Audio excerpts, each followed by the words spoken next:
Assalomu alaykum, hurmatli talabalar. Bugungi mavzuimiz xarid shartnomalari. Bu mavzuni biz birgalikda Mardona Shuhrat va Muhammadjon Ahmadjon tayyorladik. Bu mavzuyimizni o'tishimizdan oldin quyidagi 4 savolga yuzlanamiz. Xarid shartnomalari tushunchasi va ularning huquqiy asoslari, xarid shartnomalarining turlari va tuzilish tartibi, xarid shartnomalarining asosiy shartlari va majburiyatlari va hamda xarid shartnomalarini bajarish, nazorat qilish va javobgarlik masalalari. Xo'p, sotish shartnomasi bu bitim taraflaridan biri sotuvchi tovarni boshqa tomonning, ya'ni xaridorga mulkiga topshirish majburiyatini olish, u o'z navbatida uni qabul qilish va tovar narxini to'lash majburiyatini olishni ko'rsatadigan hujjatdir. Ya'ni sotib oluvchi bu yerda tovar sotib olgandan keyin pulni to'lash majburligi haqida keltirilgan. Shartnomani bajarishda sotuvchining asosiy majburiyati tovarni yetkazib berish va unga tegishli xaridning asosiy majburiyati tovarni qabul qilish va uni narxini to'lashdir. Bunda ikki tomon ham o'z majburiyatiga ega. Chunki sotib oluvchi uni tovarni qabul qilish va to'lashga majbur, sotuvchi esa u tovarni yetkazib berishga majbur. Tovarni yetkazib berish majburiyatini o'z zimmasiga oladi. Xo'p, bu yerda mana sotuvchining asosiy majburiyatlari va xaridorning asosiy majburiyatlari keltirilgan. Aytib o'tgandek, sotuvchining asosiy majburiyatlari bu tovarni yetkazib berish hisoblanadi. Tegishli hujjatlarni topshirish va shartnoma talablariga muvofiq tovarga egalik qilish. Xaridorning asosiy majburiyatlari esa tovarni qabul qilish, buning uchun narxini to'lash. Aytib o'tganimdek, xaridor o'z vaqtida tovarning narxini to'lash kerak bo'ladi. Birlashgan Millatlar Tashkiloti konvensiyasiga ko'ra sotuvchi tovarni yetkazib berish kerak. Xo'p, bunda 3 ta asosiy tamoyil bor. Ma'lum bir sanada agar shartnoma yetkazib berishning aniq sanasi belgilab qo'yilgan yoki aniqlashni imkoni beradigan bo'lsa, bu degani shartnomada tovarni yetkazib berish sanasi aniq ko'rsatiladi. Endi istisno holatlardan tashqari, ikkinchisi, agar shartnoma yetkazib berish muddati belgilangan yoki belgilashga ruxsat bergan bo'lsa, muddat davomida.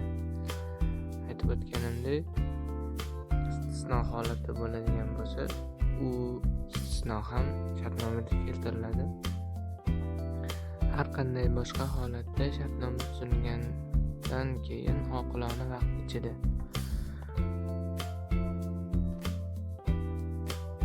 biznes aloqalarini o'rnatish uchun siz quyidagi variantlarni tanlashingiz mumkin.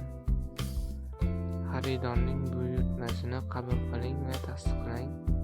Xalqaro va milliy sanoat ko'rgazmasi va yarmarkalarida ishtirok eting. Bir yoki bir nechta xorijiy xaridorlarga taklif yuboring. Xaridorga uning so'rovidan javoban kelajakdagi shartnomaning aniq shartini ko'rsatgan holda taklif yuboring. Telefon orqali yoki oldingi kelishuv asosida shartnoma shartini muhokama qilish natijasida shartnomani allaqachon ma'lum bo'lgan xaridorga yuboring. Bunda xaridorlar bilan shartnoma imzolashni bir necha xil yo'li keltirib o'tirilgan. Xo'p, endi taklifni ko'rib chiqamiz. Sotuvchining potensial xaridorga yozma taklifidir. Bu taklifga qisqacha tushuncha. Xo'p, qat'iy taklif va bepul taklif ikkiga bo'linadi taklifni o'zi. Hop, qat'iy taklif faqat bitta potensial xaridorga yuboriladi. Bunda sotuvchi o'z taklifiga bog'liq bo'lgan va boshqa xaridorga o'xshash taklifni qila olmaydigan muddat ko'rsatilgan. Ya'ni bunda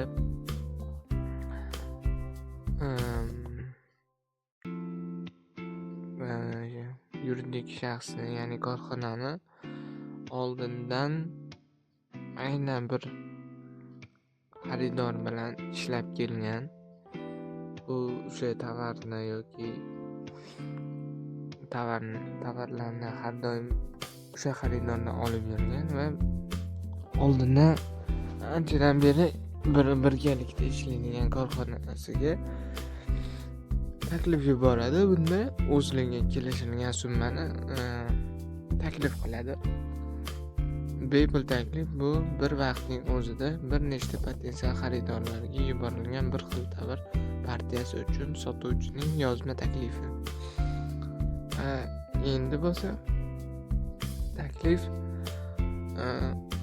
bir vaqtning o'zida bir nechta xaridorga yuboriladi, chunki bozorda raqobat bo'lishi mumkin va bu tovar ko'pchilikda ishlab chiqarilayotgan bo'lishi mumkin. Shuning uchun bir vaqtning o'zida bir nechta potensialli bir xil xaridorlarga yuboriladi. Maqsadlariga qarab barcha shartnoma guruhlariga birlashtirish mumkin. Hop, bu yerda 3 ta turdagi shartnoma turi berilgan. Tashkiliy xarakterdagi shartnomalar, tovar va xizmatlarni yetkazib berish bo'yicha shartnomalar, hamkorlik shartnomalari. Namunaviy shartnoma bu namunaviy shartnoma yoki qator birlashtirilgan tomonlar qabul qilgan tijorat amaliyoti va yoki odatda nuqtai nazardan oldindan tuzilgan yozma shakldagi shartlarni. Bunda ikki tomon shartlarni bajarishi kerak bo'ladi va oldindan yozib olingan tomonlarning majburiyati biriktirilgan shartnoma hisoblanadi. Shartnoma namunasi ikki qismdan iborat kelishishi mumkin va birlashtirilgan. Tovar sotish uchun shartnoma hujjatlari bu tasdiqlovchi hujjat. Bitmining bir tomoni tovarni ikkinchi tomonning mulkiga topshirish majburiyatini olish, u o'z navbatida uni qabul qilish va tovar narxini to'lash majburiyatini oladi. Ya'ni bir tomon tovarni yetkazib berish majburiyatini oladigan bo'lsa, ikkinchi tomon tovar narxini to'lash va tovarni qabul qilib olish majburiyatlarini bir vaqtning o'zida zimmasiga oladi. Narxni aniqlash usuliga qarab ular quyidagilarga bo'linadi. Qattiq keyingi fiksatsiya bilan sirpanish, qo'ng'iroq bo'yicha takliflar va ko'cha. Bunda qattiq shartnomalar ular shartnomalarning butun muddati davomida hech qanday o'zgarishlarga duch kelmaydi. Ya'ni shartnomada nima keltirilgan bo'lsa, u hech qachon o'zgarmaydi. Keyingi fiksatsiya bilan pullarni va to'lash vaqti bo'yicha hisoblash tartibi belgilanadi. Sirpanish shartnomani bajarish jarayonida ishlab chiqarish xaridorlari o'zgarganda tuzatiladi. Ya'ni inflyatsiya bo'lishi mumkin. Bu holatda inflyatsiyaga yuz kelganda ham shartnoma shartida tovar narxi oshishi mumkin. Ko'char bo'lsa, shartnoma imzolash vaqtida belgilangan kelajakda ushbu mahsulotning bozor narxlarining o'zgarishiga qarab qayta ko'rib chiqilishi mumkin. Qo'ng'iroq bo'yicha takliflar uzoq muddatli yetkazib berish uchun narxlar har bir yetkazib berish yoki yil oldidan birja yoki boshqa narxlarda belgilanadi. Barcha shartnomalar ularning maqsadiga qarab, guruhlarga qarab birlashtirish mumkin. Tovar yetkazib berish va xizmat ko'rsatishda shartnomalari iste'mol tovarlarini yetkazib berish, ishlab chiqarish majmualarini loyihalash, montaj qilish, qurish, kengaytirish, modernizatsiya qilish bo'yicha shartnomalar hisoblansa, hamkorlik shartnomalari sanoat va ilmiy-texnikaviy hamkorlik to'g'risida. Ularning maqsadi umumiy iqtisodiy natijaga erishishdir. Tashkiliy shartnomalarga keladigan bo'lsak, konsorsiumlik qo'shma korxonalar, aralash kompaniyalar tashkil etish to'g'risidagi shartnoma shular jumlasidandir. Xalqaro shartnomalar turli asoslarga ko'ra tasniflanadi. Xo'p, xalqaro shartnomalarda ishtirokchilar soni bo'yicha ikki turga bo'lishimiz mumkin. Ikki tomonlama, ikkita tashkilot variatsiyalar bo'lishi mumkin. Bir tomondan bir davlatning ishtiroki, boshqa tomondan bir necha davlat yoki tashkiloti ishtirok etadi. Ko'p tomonlama 3 yoki undan ortiq subyektlar ishtirok etadi. Ta'sir doirasi va kuchiga ko'ra universal tashkilotlar, mintaqaviy tashkilotlar, submintaqaviy tashkilotlarga bo'linadi. Ular jahon hamjamiyatining deyarli barcha a'zo davlatlari ishtirok etadi. Mintaqaviy ular ushbu shartnomalar qo'llaniladigan ma'lum bir geografik mintaqa, ya'ni har bir qit'ada bo'lishi mumkin. Yevropa, Osiyo, Afrika, Amerika. Submintaqaviyda esa ular ma'lum bir geografik mintaqadagi davlatlarni o'z ichiga oladi. Bunda O'rta Osiyo, G'arbiy Yevropa, Sharqiy Yevropa kabi yana ham kichikroq